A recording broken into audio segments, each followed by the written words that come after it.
E ele me disse: até 2300 tardes e manhãs, e o santuário será purificado.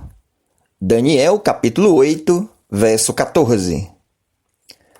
Essa profecia de Daniel é usada pelo Adventismo para justificar a falsa profecia iniciada por Guilherme Miller e adotada pelos fundadores do Adventismo.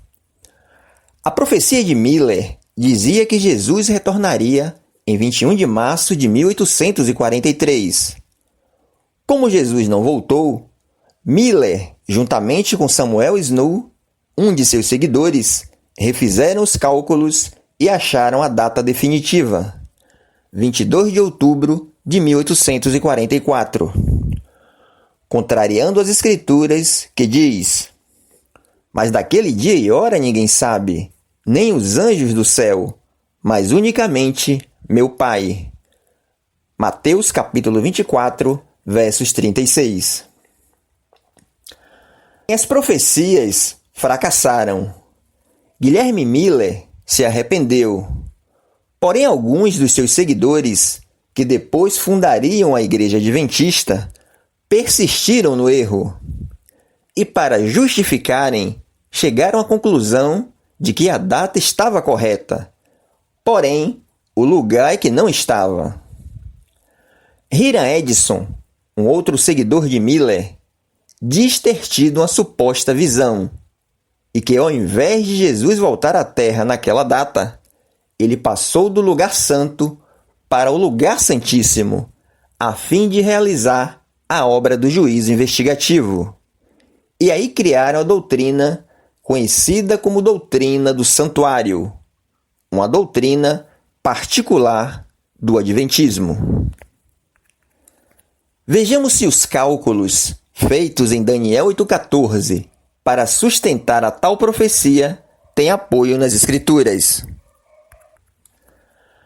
Para chegar à data de 22 de outubro de 1844, a interpretação adventista aplica a Daniel 8,14 o princípio de dia por ano, afirmando que os 2.300 dias equivalem a 2.300 anos. Primeiro fazem uma conexão com o capítulo 1 de Gênesis. Vejamos. E Deus chamou a luz dia, e as trevas chamou noite. E foi a tarde e a manhã, o dia primeiro. Gênesis capítulo 1, versos 5. E aí argumentam os adventistas que tarde e manhã significa um dia. E aí transformam as 2.300 tardes e manhãs em dias e depois, cada dia, em anos. A palavra hebraica que aparece em Gênesis 1,5, no original para dia, é Ion. Essa palavra no plural, dias, é Iamim, e aparece no livro de Daniel 31 vezes. Porém, em Daniel 8,14, as palavras que aparecem no original hebraico são Ereb, que significa tardes, e Boquer, que significa manhãs. Além disso, o texto no original não diz 2.300 dias, mas 2.300 tardes e manhãs. Daniel 8,14 não está se falando que uma tarde e uma manhã compõem um dia, como em Gênesis 1,5, mas está se falando sobre os sacrifícios das tardes e das manhãs. Não há nenhuma conexão de Daniel 8,14 com Gênesis 1,5, só porque aparecem os termos tardes e manhã. O contexto de Daniel 8 mostra que tardes e manhãs se referem aos sacrifícios diários. Vejamos. O exército lhe foi entregue com o sacrifício diário por causa das transgressões e deitou por terra a verdade, e o que fez prosperou. Depois ouvi um santo que falava, e disse outro santo àquele que falava: Até quando durará a visão do sacrifício diário e da transgressão assoladora, visão na qual é entregue o santuário e o exército, a fim de serem pisados? Daniel 8, versos 12 e 13. Ou seja, os sacrifícios diários eram realizados no templo, um sacrifício pela manhã e um sacrifício pela tarde. Vejamos. Um cordeiro oferecerás pela manhã, e o outro ao pôr do sol. Êxodo capítulo 29, versos 39. Para oferecerem holocaustos ao Senhor continuamente, pela manhã e à tarde, sobre o altar dos holocaustos, e isto segundo tudo o que está escrito na lei do Senhor, que tinha prescrito a Israel. 1 Crônicas, capítulo 16, verso 40. Ou seja, as 2.300 tardes e manhãs correspondem a 2.300 sacrifícios. Um pela manhã e um pela tarde, já que no santuário eram realizados 2 sacrifícios diários. Para sabermos a quantidade de dias, basta dividirmos 2.300 sacrifícios por 2, já que eram 2 sacrifícios por dia. Ou seja, eram 1.150 dias e não 2.300 dias. Mas por que no verso 14 de Daniel 8 não está escrito até 2.300 sacrifícios? Porque os tradutores já citaram a palavra sacrifício contínuo ou diário nos versos anteriores, 11, 12 e 13.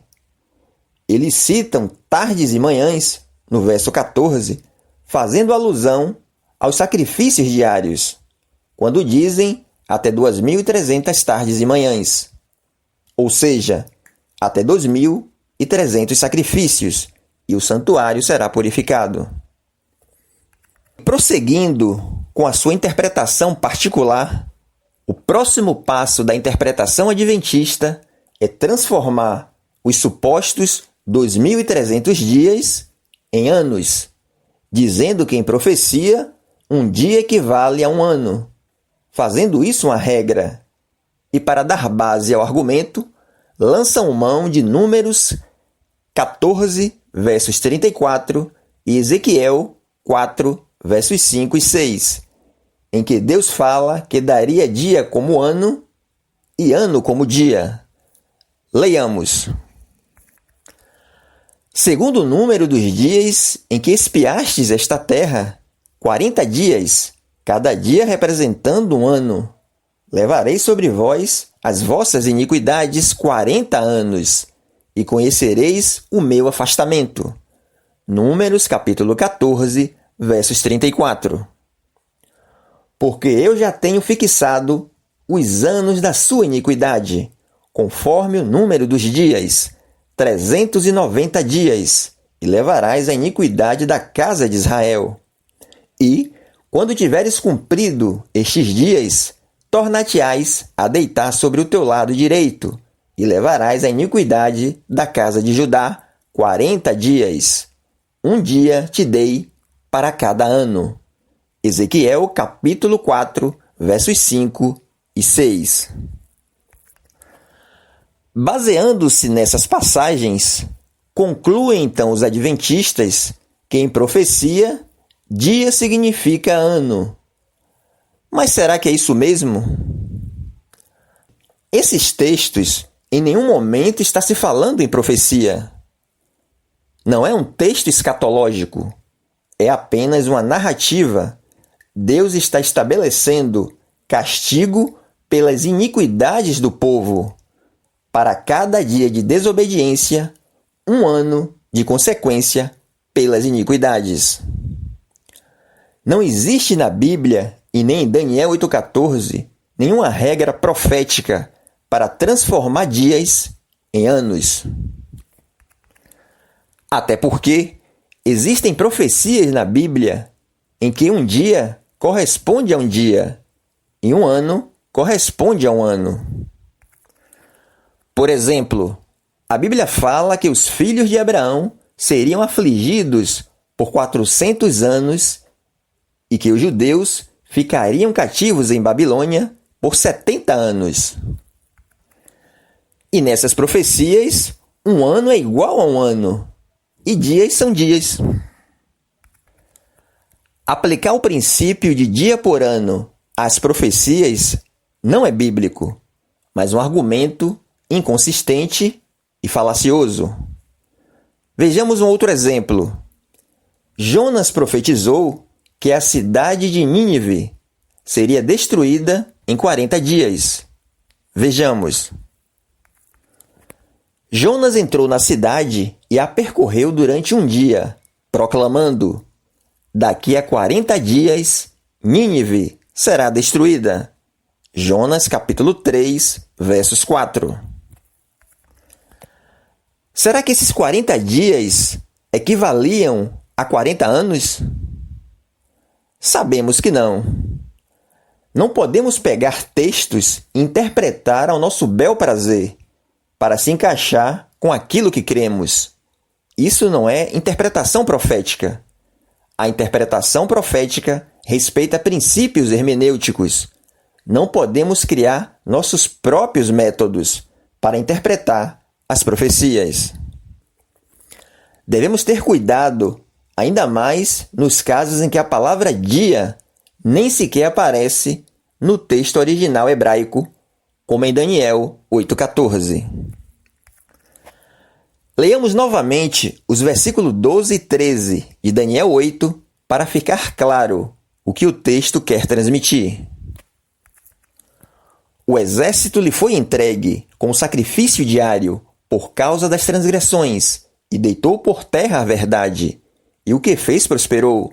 Depois ouvi um santo que falava, e disse outro santo àquele que falava: até quando durará a visão do sacrifício diário e da transgressão assoladora, visão na qual é entregue o santuário e o exército, a fim de serem pisados?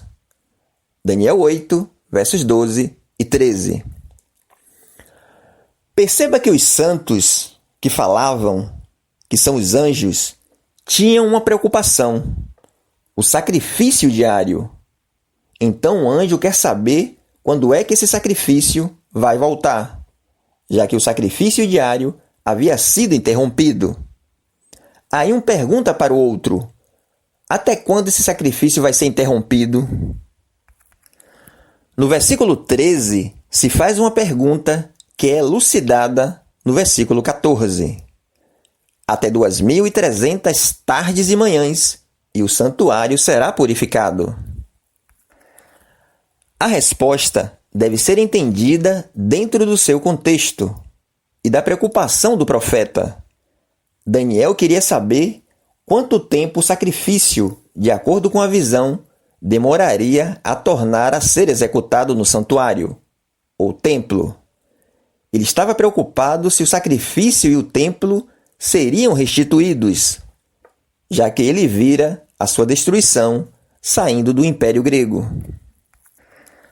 A sua mente estava voltada para o sacrifício habitual, que ocorria no templo em Jerusalém.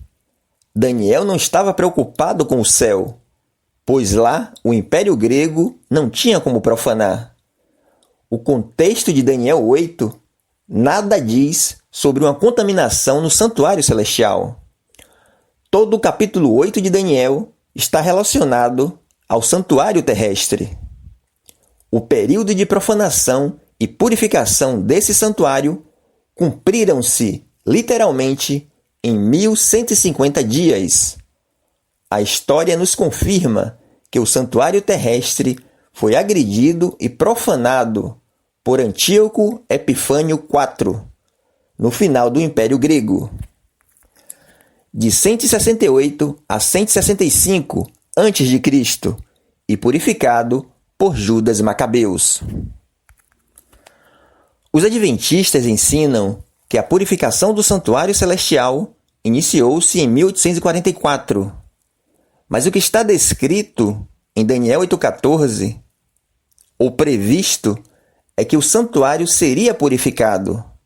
e não o início de sua purificação. O texto não diz até 2.300 tardes e manhãs e iniciar-se-á a purificação do santuário. Não diz isso. O que está escrito é até 2.300 tardes e manhãs e o santuário será purificado.